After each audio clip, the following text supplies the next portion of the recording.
In South Asia's delicate hydropolitical balance, control over shared river systems has become an increasingly powerful instrument of strategy and influence. And nowhere is this more visible than in the Kabul River Basin, where India's involvement in Afghanistan's upstream water projects now poses a growing threat to Pakistan's water security and regional stability. India's expanding role in Afghanistan's water sector is not accidental. Through financial and technical assistance, both overt and covert, India is helping to build dams and water diversion structures that reshape the river's natural rhythm. These projects are often presented as symbols of friendship and development, but their true purpose runs deeper: to influence the flow of upstream waters and create a long-term lever of pressure against Pakistan. It mirrors the same pattern seen under the Indus Waters Treaty, unilateral actions on western rivers, a two-front hydropolitical strategy tightening India's grip on Pakistan's water lifelines from both east and the west.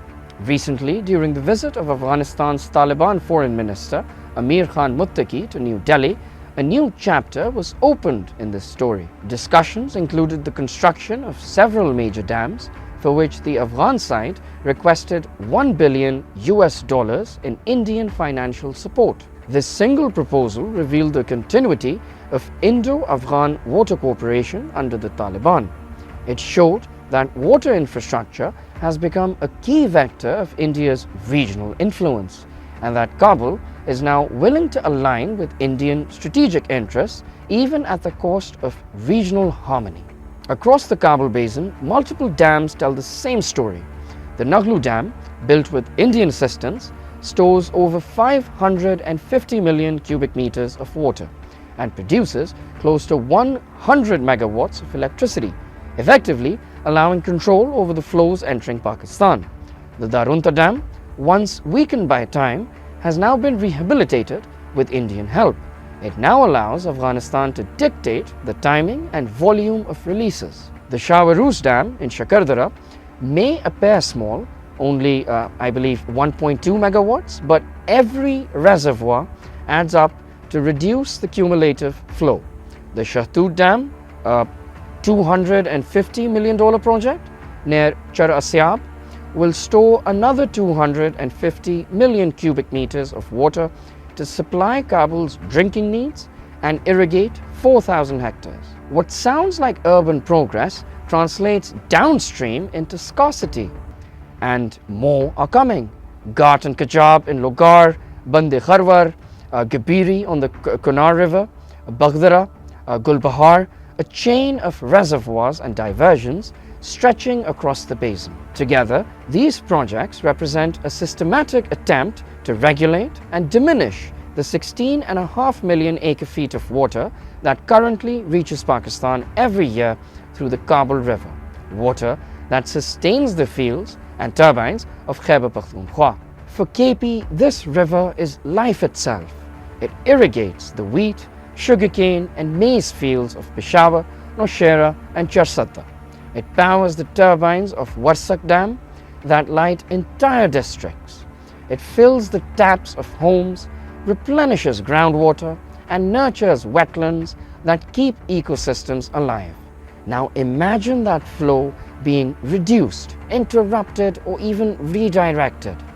The consequences are immediate and personal. Farms dry up, hydropower output drops, drinking water becomes scarce, urban stress intensifies as cities compete for what remains.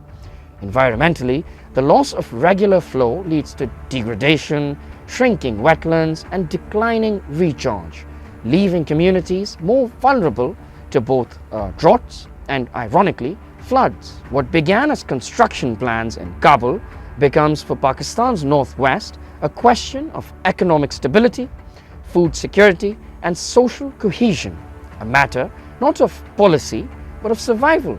For the Taliban regime, this partnership with India serves clear strategic motives. Number one, legitimacy.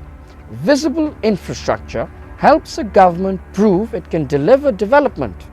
Second, patronage. Indian investment brings money, technology, and international engagement. Thirdly, pressure. The ability to use water as leverage over Pakistan in political negotiations.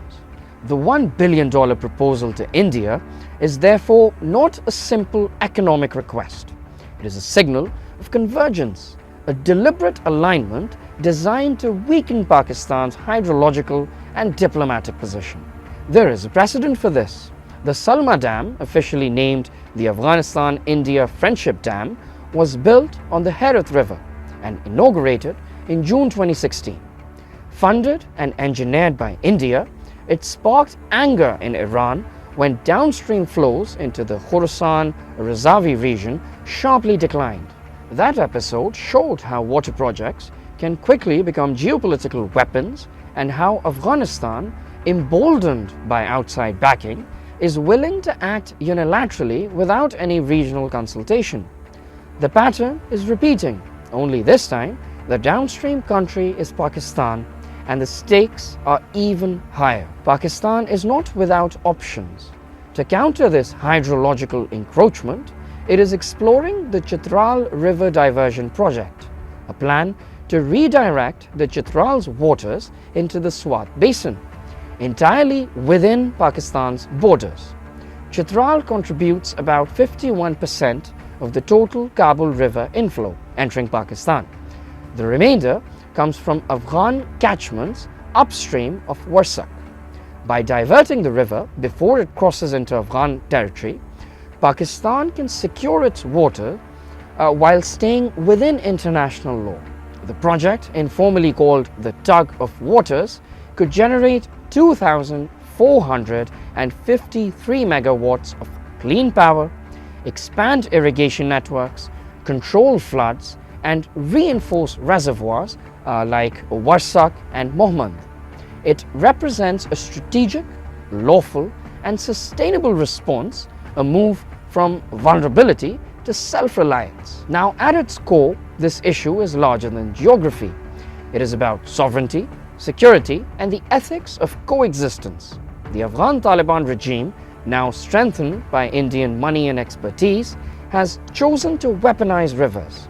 And for Pakistan, the front line of this new conflict runs through the valleys of Khyber Pakhtunkhwa, not marked by trenches or fences, but by receding water lines. Rivers do not recognize borders. Politics does. Water was meant to unite, to sustain, to flow freely from mountains to plain.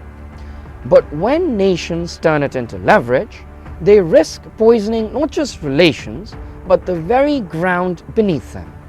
South Asia's future peace will not depend on who controls more territory, but on who learns to share more water. Because the next great conflict in this region may not begin with explosions. It may begin with evaporation. And when that happens, the victor will not be the one who wins a war, but the one who still has enough water left to survive.